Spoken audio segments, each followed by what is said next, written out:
Hi, Saturday evening சில்லான கிளைமேட்டுக்கு ஒரு white sauce pasta எப்படி பண்ணலான்னு பார்க்கலாம். பாஸ்தாவை வாஷ் பண்ணிவிட்டு ஒரு பவுலில் எடுத்திருக்கேன். அது வாஷ் பண்ணதை ஒரு பவுலில் ஆக்சுவலாக நான் ஃபஸ்ட்டே ஹாட் வாட்டரை பாயில் பண்ணி வச்சுருக்கேன். அதில் கொஞ்சம் ஆயில் விட்டு அதை வேக வச்சு எடுத்துக்கலாம். கொஞ்சம் சால்ட், தேவையான சால்ட் மட்டும் கொஞ்சம் போட்டுக்கலாம்.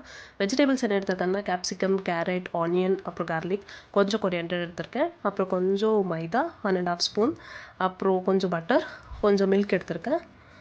பீஸ் ஆஃப் ஸ்லைஸ் சீஸ் கூட எடுத்து வச்சுருக்கேன்.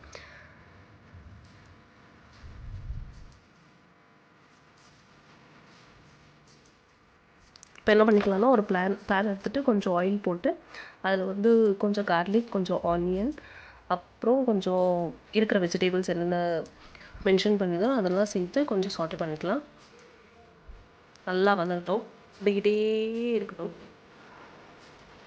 ஒரு பேனில் ஒரு பிளேட்டில் அதை நான் தனியாக எடுத்து வச்சுட்டேன். அதுக்கப்புறமா இன்னொரு பேனில் எடுத்துகிட்டு கொஞ்சமாக அந்த பட்டர் கொஞ்சம் சேர்த்துட்டு, கொஞ்சம் மைதா 1.5 ஸ்பூன் சொல்லியிருந்தேன் இல்லையா, அதை சேர்த்துட்டு கொஞ்சம் நேரம் அந்த லம்ஸ் வராத மாதிரி கொஞ்சம் நேரம் அதை சாட்டே பண்ணிகிட்டே இருப்போம். ஆக்சுவலாக பட்டர் இல்லை, நான் என்ன பண்ணேன்னா கொஞ்சம் ஒரு பவுலில் கொஞ்சம் கீ இருந்தது.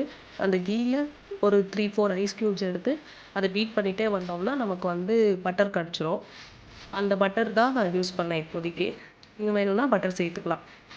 இப்போது மில்க் இருக்கு இல்லையா, அந்த மில்க்கு கொஞ்சம் ஆட் பண்ணிக்கலாம். ஆட் பண்ணிவிட்டு ஒரு ஹாஃப் பவுல் எடுத்துக்கலாம். இந்த மெஷர்மெண்ட்டுக்கு எடுத்தால் கூட பரவாயில்ல. எடுத்துகிட்டு அதை லம்ஸ் இல்லாமல் நல்லா மிக்ஸ் பண்ணிகிட்டே வரணும். அந்த மைதா நல்லா மிக்ஸ் ஆகிட்டே வரணும் அந்த மில்கில். மிக்ஸ் ஆகிட்டே வரப்போ நமக்கு ஒரு கன்சிஸ்டன்சி வரும். கொஞ்சம் நல்ல திக்கான ஒரு கன்சிஸ்டன்சி இப்போ தெரியுது இல்லையா, அந்த மாதிரி. அது இதுவே நம்ம pasta, vegetables first vegetables add பண்ணேன். வெஜிடபிள்ஸ் ஆட் பண்ணிக்கலாம். வெஜிடபிள்ஸ் ஆட் பண்ணி நல்லா வதக்கிட்டு கூட நெக்ஸ்ட்டு பாஸ்தா கூட ஆட் பண்ணிக்கலாம். பாஸ்தாலாம் ஆட் பண்ணி கொஞ்சம் நல்லா அது கொஞ்சம் க்ரீமியாக நீங்கள் வேணும்னா க்ரீம் கூட ஆட் பண்ணிக்கலாம். க்ரீம் எனக்கு வேணான்னு தோணுச்சு, ஏன்னா ஆல்ரெடி மைதா இருக்குது, அதனால் அன்ஹெல்தி தான். பட் இருந்தாலும் கொஞ்சம் ரொம்ப க்ரீமியாக வேண்டாம். நான் ஆக்சுவலாக அப்படி சாப்பிட மாட்டேன். அதனால் கொஞ்சம் உங்களுக்கு திக்காக இருக்கிற மாதிரி தெரியும் பார்க்குறப்ப. ஆனால் நம்ம பாஸ்தா போட்டுட்டு கொஞ்சம் சீஸ்லாம் போட்டோம்னா நமக்கு அந்த நார்மல் கன்சிஸ்டன்சிஸ் சாப்பிட்ற அளவு கன்சிஸ்டன்சி இப்போ பாஸ்தா போட்டுக்கோங்க. வேக வச்ச பாஸ்தா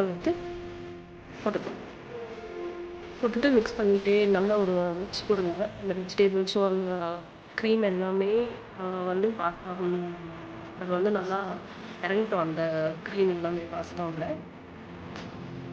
அப்போ தான் நமக்கு ஒவ்வொரு பைட்டுக்குமே அந்த கிடைக்கும்.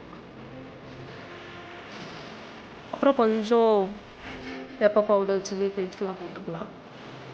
ஆக்சுவலாக ஆர்கானோ சில்லி ஃப்ளேக்ஸ்லாம் போடுவாங்க. ஆர்கானோ நான் ஆர்கானோ இல்லை, அதனால் நான் பெப்பர் போட்டேன். ஆர்கானோவும் பெருசாக இருக்கிறது பெப்பர் பவுடரும் அந்த நார்மல் சோப்பு போடுறேன், ஜீரணம் போடுறேன், டைஜஷனுக்கு தான் அது. சில்லி ஃப்ளேக்ஸ் அதுவும் போட்டு கடைசியில் ஒரு சீஸ் ஸ்லைஸ் மட்டும் போட்டு சாப்பிடணும் போல் இருக்குது. அதை போட்டு ப்ரிப்பேர் பண்ணி ஒரு பவுலில் வச்சுருப்பேன். அவ்வளோதான்.